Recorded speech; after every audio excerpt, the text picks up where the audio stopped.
Fresh water environment. Fresh water environment ऐसा environment जिसमें water की मिकदार जो है वो ज़्यादा होती है, जबकि साल्ट की मिकदार जो है वो कम होती है। तो फ्रेश वाटर एनवायरनमेंट में जो एनिमल्स पाए जाते हैं और जो ऑर्गेनिजम्स पाए जाते हैं, अब हम बात करेंगे कि वो कैसे जो हैं वो इस एनवायरनमेंट में अपने आप को जो है वो एडजस्ट करेंगे।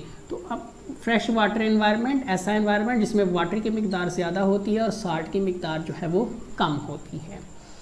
अब इस हवाले से अगर हम बात करें तो फ्रेश वाटर, इस वाटर में जितने भी एनिमल्स पाए जाते हैं उन्हें दो प्रॉब्लम्स जो हैं वो फेस करना पड़ती हैं। वो प्रॉब्लम्स क्या हैं? Number 1, all fresh water animals, organisms भी कह सकते हैं, all fresh water organisms constantly face the osmotic flooding of body या बॉडी सेल्स भी आप कह सकते हैं, एंड लॉस ऑफ साल्ट्स।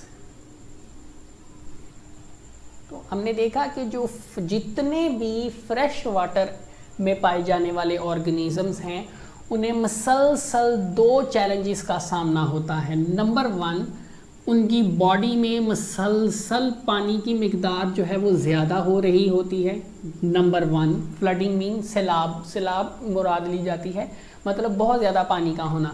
जबकि दूसरी जो प्रॉब्लम जो उसी टाइम पर उनको फेस करनी पड़ती है वो है बॉडी में साल्ट की मिकदार जो है वो कम होती चली जाती है। अब इस चीज़ को भी हम डायग्रामेटिकली जो है वो समझते हैं।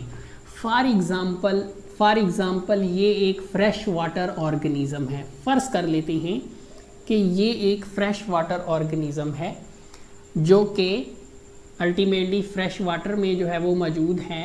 अब fresh water, this is fresh water environment जिसमें वाटर की मिकदार ज़्यादा है और साल्ट की मिकदार जो है वो कम है। तो अंडरस्टूड है, बाहर वाटर ज़्यादा है तो बॉडी में वाटर क्या होगा? कम होगा। बाहर साल्ट की मिकदार कम है तो साल्ट की मिकदार बॉडी के अंदर क्या होगी? ज़्यादा होगी। अब अगर हम यहाँ पे देखें, ये एक फ्रेश वाटर ऑर्गेनिज़म है जो कि फ्रेश वाटर एनवायरनमेंट में मौजूद है। अब इसे दो प्रॉब्लम्स का सामना होगा। नंबर 1, बॉडी बाहर ऑस्मोसिस के ज़रिए बाहर से वाटर जो है वो बॉडी में दाखिल होगा, नतीजतन बॉडी में फ्लडिंग होती चली जाएगी। नंबर 2, बॉडी में साल्ट्स की मिकदार ज़्यादा है तो साल्ट्स जो है वो डिफ्यूजन और दूसरे प्रोसेसेस के ज़रिए बॉडी से बाहर निकल जाएंगे। तो फ्रेश वाटर में जितने भी ऑर्गेनिजम्स पाए जाते हैं उन्हें मुसलसल दो चैलेंजेस का सामना होता है। नंबर 1, बॉडी में फ्लडिंग जो है वो होती चली जाती है, और नंबर 2, साल्ट बॉडी से जो है वो रिमूव होते चले जाते हैं। अब अगर इन एनिमल्स ने सरवाइव करना है तो इन्हें क्या करना पड़ेगा? बाहर से जो वाटर बॉडी में दाखिल हो रहा है उसको बाहर निकालना पड़ेगा, और जो साल्ट्स बॉडी से बाहर जा रहे हैं जिससे साल्ट्स की मिकदार कम होती जा रही है, उस साल्ट की कमी को दोबारा पूरा करना पड़ेगा। मैं ये बात बार बार बता रहा हूँ कि बॉडी की जो कंडीशंस होती हैं वही बॉडी के लिए नॉर्मल हैं। तो इनकी बॉडी में पानी कम होना चाहिए, साल्ट की मिकदार जो है वो ज़्यादा होनी चाहिए। तो इस हवाले से अगर हम बात करें तो अगर हम पहले वाटर के हवाले से बात करें, वाटर को जो है वो कैसे रेगुलेट किया जाएगा, तो वाटर के हवाले से अगर हम बात करें तो जो जितने भी छोटे ऑर्गेनिजम्स हैं जैसे कि फॉर एग्ज़ाम्पल अमीबा है, पैरामीशियम है, तो अमीबा और पैरामीशियम ऐसे एनिमल्स की अगर हम ऑर्गेनिजम्स की अगर हम बात करें, not animals, these are basically protozoans. Amoeba और पैरामीशियम की अगर हम बात करें तो दे हैव कॉन्ट्रैक्टाइल वैक्यूल्स। इनकी बॉडी में ख़ास किस्म के स्टार शेप जो हैं वो ऑर्गेनेलीज पाई जाती हैं, उन्हें कॉन्ट्रैक्टाइल वैक्यूल्स कहा जाता है। स्टार शेप ऑर्गेनेली हैं जिसके ज़रिए क्या करेंगे? To remove excess water. तो बाहर से जो बॉडी में फ्लडिंग हो रही है, जो वाटर दाखिल हो रहा है, इस कॉन्ट्रैक्टाइल वैक्यूल के ज़रिए जो है ये उसको बॉडी से बाहर निकाल देंगे। लेकिन अगर हम यहीं पर अगर हम बात करें फिशेस की, तो जो फिशेस हैं, फिशेस की अगर हम बात करें तो फिशेस क्या करेंगे, सिंपली प्रोड्यूस डाइल्यूट यूरिन, ऐसा यूरिन जिसमें वाटर की मिकदार ज़्यादा होती है और साल्ट की मिकदार जो है वो कम होती है। तो सिंपली जो छोटे लेवल के जो ऑर्गेनिजम्स हैं उनमें एक स्टार शेप ऑर्गेनेली बॉडी के अंदर पाई जाती है, जिसे कॉन्ट्रैक्टाइल वैक्यूल कहा जाता है, जिसके ज़रिए वो बॉडी में दाखिल होने वाले पानी को जो है वो दोबारा बाहर निकाल देते हैं। जबकि फिशेस की अगर हम बात करें तो वो बॉडी में दाखिल होने वाले पानी को डाइल्यूट यूरिन की सूरत में जो है बॉडी से बाहर निकाल देते हैं। जैसे जैसे डाइल्यूट यूरिन बॉडी से रिलीज आउट होता जाएगा, बॉडी में पानी की मिकदार कम होना शुरू हो जाएगी, जो कि इनके लिए नॉर्मल है। साल्ट्स की अगर हम बात करें तो साल्ट्स जो हैं, अब देखना ये है कि ये जो फ्रेश वाटर ऑर्गेनिजम्स जो हैं, जो कि कुछ इस तरीके से वाटर की मिकदार को जो है वो बैलेंस करते हैं अपनी बॉडी में, साल्ट्स को जो हैं ये कैसे जो हैं वो एडजस्ट करेंगे। तो साल्ट्स की अगर हम बात करें तो नंबर 1 इनकी जो they prefer to eat salty food. ऐसे एनिमल्स की कोशिश होगी कि वो पानी में, जिस एनवायरनमेंट में वो रहते हैं फ्रेश वाटर में, जो साल्टी फूड मौजूद है वो उसका इस्तेमाल ज़्यादा से ज़्यादा करें। साल्टी फूड इस्तेमाल करने से क्या होगा, बॉडी में साल्ट की मिकदार जो कम हो रही है वो बढ़ना शुरू हो जाएगी। नंबर 2 दे प्रोड्यूस, वो साल्ट्स को जो है वो अपटेक करना शुरू कर देंगी। With the help of gills salts जो है वो अपटेक करना शुरू कर देंगी by active transport. Active transport के ज़रिए जो है, एक्टिव ट्रांसपोर्ट के ज़रिए अपटेक शुरू कर देंगी। कैसे? क्योंकि साल्ट जो है वो बॉडी से बाहर निकलता जा रहा है, तो बाहर साल्ट की मिकदार बढ़ती जाएगी। अब उस साल्ट को बॉडी के अंदर लेकर आना है, तो बाहर चूँकि साल्ट की मिकदार कुछ देर के लिए ज़्यादा है, अंदर कम है, तो साल्ट की मिकदार को एक्टिव ट्रांसपोर्ट के ज़रिए जो है वो बॉडी के अंदर दाखिल। नेक्स्ट थर्ड एनवायरनमेंट की अगर हम बात करें, तो third environment is terrestrial environment. Terrestrial environment, land environment भी जो है इसे कहा जा सकता है लैंड एनवायरनमेंट। टेरेस्ट्रियल एनवायरनमेंट, अब इस एनवायरनमेंट की पहचान जो है वो कैसे होगी कि टेरेस्ट्रियल एनवायरनमेंट जो है एक ऐसा एनवायरनमेंट होता है जहाँ पर टेम्परेचर जो है, एक्सटर्नल एनवायरनमेंट में जो टेम्परेचर होता है वो बहुत ज़्यादा होता है as compare to the body of the organisms. अब चूँकि टेम्परेचर ज़्यादा है, ऐसा एनवायरनमेंट जिसमें टेम्परेचर बहुत ज़्यादा है, गर्मी बहुत ज़्यादा है, तो अक्सर नॉर्मली हम ये देखते हैं कि गर्मियों के मौसम में जब बाहरी टेम्परेचर बहुत ज़्यादा होता है तो बॉडी में, बॉडी के अंदर का जो टेम्परेचर है उसको एडजस्ट करने के लिए बॉडी जो है वो वाटर को जो है वो इवेपोरेट करती है। स्वेटिंग की सूरत में वाटर जो है वो बॉडी के ऊपर आता है और वहाँ से जो है उसको इवेपोरेट कर दिया जाता है। चूँकि इस एनवायरनमेंट में टेम्परेचर बहुत ज़्यादा होता है, लिहाजा अब टेम्परेचर चूँकि बहुत ज़्यादा है तो अंडरस्टूड है बॉडी का टेम्परेचर कम है, तो बॉडी क्या करेगी, बॉडी के टेम्परेचर को एडजस्ट करने, बॉडी अपना टेम्परेचर एडजस्ट करने के लिए वाटर को स्वेटिंग की सूरत में स्किन पर प्रोड्यूस करेगी। अब वो वाटर जो पसीने की सूरत में हमारी बॉडी के ऊपर आएगा वो इवेपोरेशन की सूरत में जो है वो लॉस होना शुरू हो जाएगा। तो यूँ टेम्परेचर बहुत ज़्यादा होने की वजह से इस एनवायरनमेंट में जितने भी एनिमल्स रहते हैं उन्हें अक्सर औकात जो है बॉडी से वाटर का जो इवेपोरेटिव लॉस होता है उसको फेस करना पड़ता है। तो इस एनवायरनमेंट में जो एनिमल्स रहते हैं उन्हें किस प्रॉब्लम का सामना करना पड़ता है, these animals, the animals face evaporative loss of water from body. तो टेरेस्ट्रियल एनवायरनमेंट में रहने से जो एनिमल्स हैं उन्हें किस प्रॉब्लम का जो है वो सामना करना पड़ता है, that is evaporative loss of water. क्योंकि बाहरी टेम्परेचर बहुत ज़्यादा होता है तो टेम्परेचर को एडजस्ट करने के लिए बॉडी जो है वो वाटर को इवेपोरेट करना शुरू कर देती है, जिससे जब बॉडी से वाटर इवेपोरेट होता चला जाएगा तो अल्टीमेटली जो है वो बॉडी जो है वो डिहाइड्रेशन का शिकार होना शुरू हो जाएगी, बॉडी में पानी की कमी होना शुरू हो जाएगी।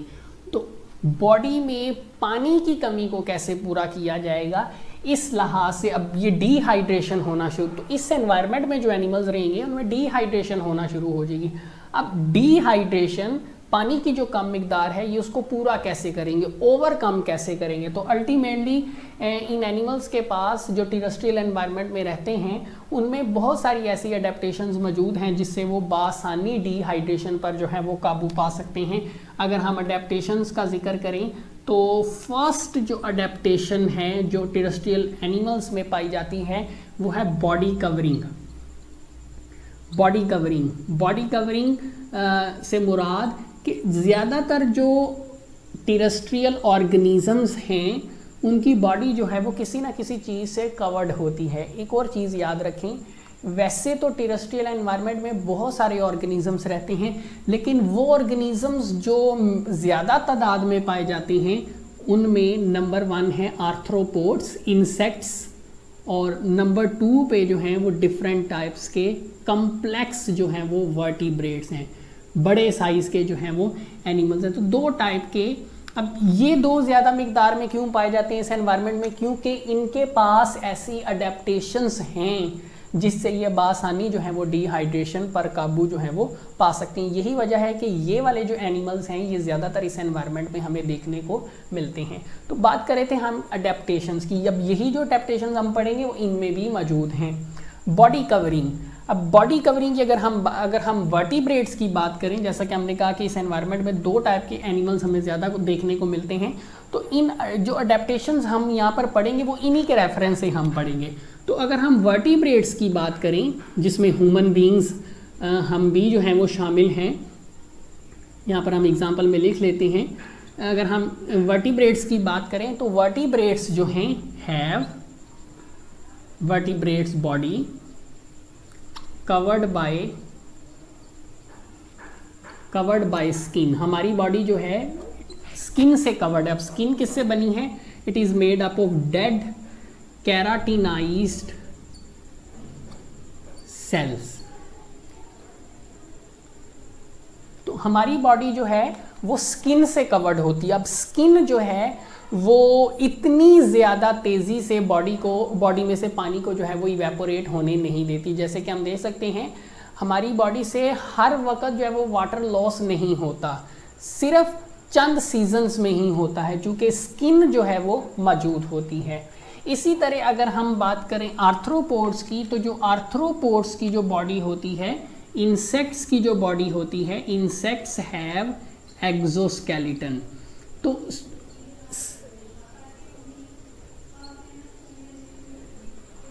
Insects have exoskeleton.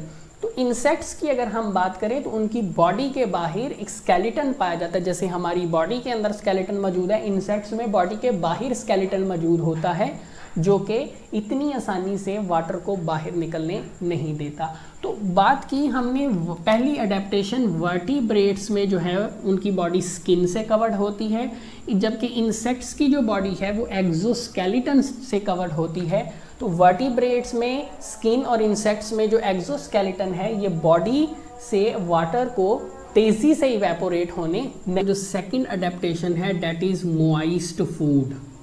Moist food कि जितने भी टेरेस्ट्रियल एनिमल्स हैं वो हमेशा मोइस्ट फूड को प्रेफर करते हैं। नमी वाली खुराक, नमी वाली ग़िज़ा जो हैं उसको प्रेफर करते हैं। क्यों करते हैं, ताकि बॉडी में जो पानी की कमी हो रही है उसको कंपनसेट किया जा सके, to compensate loss of water.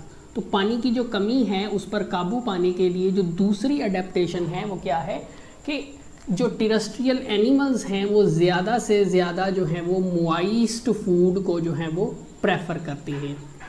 Third adaptation का अगर हम जिक्र करें, जो तीसरी अडेप्टेशन है वो है behavioural adaptation. Different terrestrial animals जो हैं, डिफरेंट टेरेस्ट्रियल एनिमल्स जो हैं उनमें डिफरेंट टाइप्स के जो हैं वो बिहेवियर्स मौजूद हैं। तो अपने इन बिहेवियर्स की मदद से भी जो है वो पानी की कमी को जो है वो कंट्रोल किया जा सकता है। जैसे अगर हम बहुत ज़्यादा धूप वाली जगह पर खड़े हैं तो हमें पसीना आना शुरू हो जाएगा, बॉडी से पानी लॉस होना शुरू हो जाएगा, जिससे पानी की कमी होगी। तो अगर हम उस जगह को छोड़कर अगर हम किसी सायादार जगह की तरफ जो है वो मूव कर जाते हैं, चले जाते हैं, तो अल्टीमेटली बॉडी से इवेपोरेटिव लॉस जो है वो कम हो जाएगा या बिल्कुल ज़ीरो हो जाएगा। This is our behaviour. एक जगह से दूसरी जगह जो जाना है ये हमारा बिहेवियर है। तो इस तरह बिहेवियर के ज़रिए भी हम पानी की कमी जो है उसको कंट्रोल कर सकते हैं।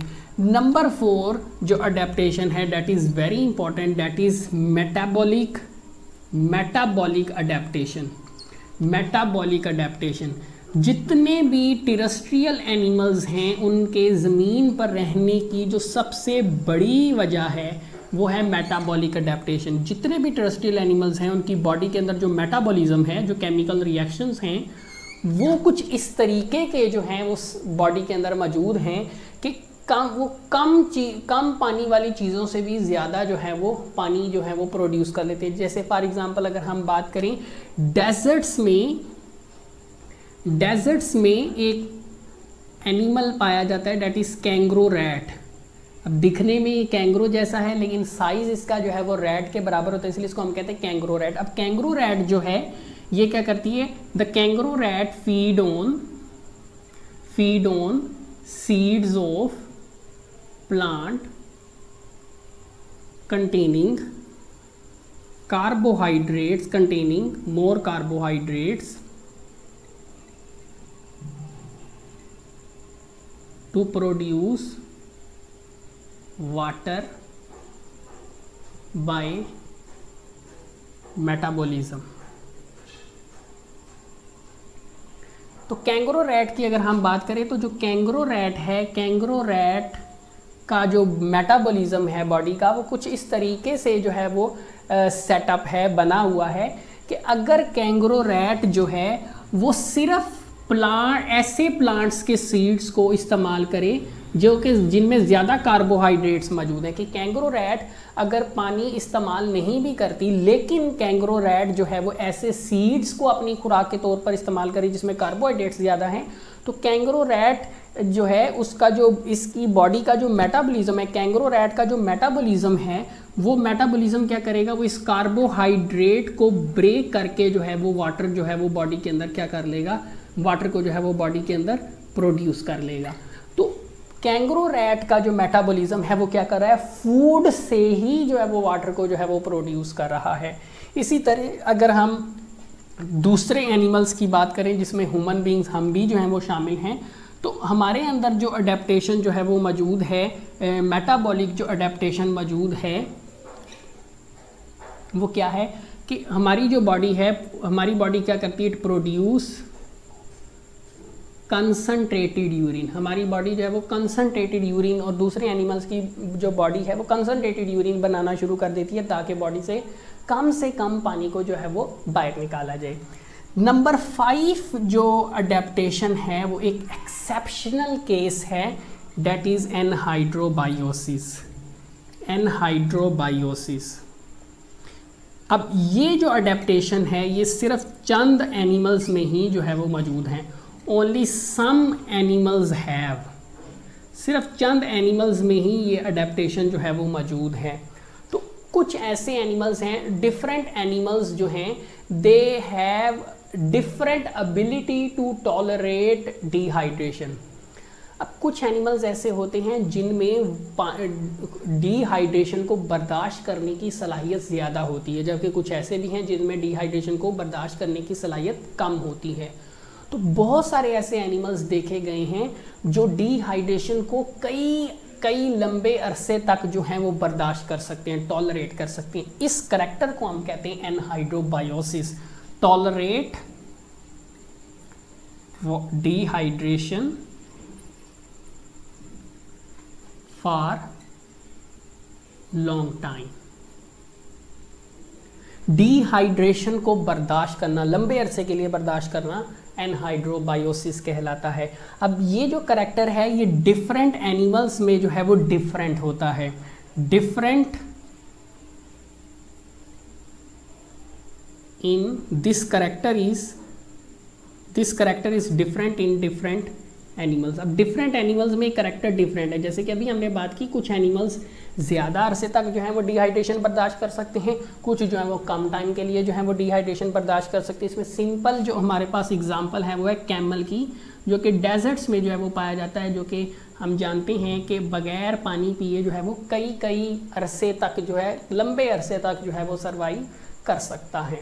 तो ये वो 5 अडेप्टेशंस हैं जो टेरेस्ट्रियल एनवायरनमेंट में एनिमल्स को इस काबिल बनाती हैं। बात कर रहे थे, हमने आज के टॉपिक में पढ़ा ऑस्मोरेगुलेशन इन फ्रेश वाटर और टेरेस्ट्रियल एनवायरनमेंट। इस हवाले से हम देखेंगे कि पास पेपर्स में कौन कौन से क्वेश्चंस जो हैं वो आ चुके हैं। एमसीक्यूज़ अगर हम देखें तो contractile vacuoles are found in, ये एक एमसीक्यूज़ आ चुका है कि कौन से एनिमल्स में कॉन्ट्रैक्टाइल वैक्यूल्स जो हैं वो पाए जाते हैं। तो हमने बहुत सारे ऑर्गेनिजम्स को यहाँ पर देखा, डिस्कस किया आज के टॉपिक में। अमीबा है, प्रोटोजोआ है, पैरामीशियम है, ये वो छोटे ऑर्गेनिजम्स हैं जिनमें कॉन्ट्रैक्टाइल वैक्यूल्स जो हैं वो पाए जाते हैं।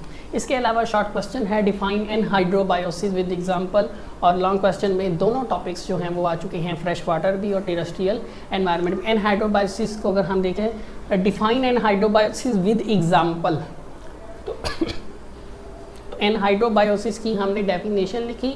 डेफिनेशन लिखने के बाद हमने उसकी एग्जांपल, अब जो कि बुक में नहीं थी लेकिन अंडरस्टूड है, कैमल एक ऐसा ऑर्गेनिज्म है क्योंकि एनहाइड्रोबायोसिस के डिहाइड्रेशन को बर्दाश्त करने की सलाहियत, तो अगर हम डेजर्ट्स में देखें तो कैमल में सबसे ज़्यादा डिहाइड्रेशन को टॉलरेट करने की सलाहियत जो है वो मौजूद होती है। तो इस हवाले आप देखें, कैमल जो है एग्जांपल थी, उसको हमने हाईलाइट कर दी, उसको आप जो है वो मार्कर से मेंशन करेंगे। तो डेफिनेशन के बाद एग्जांपल।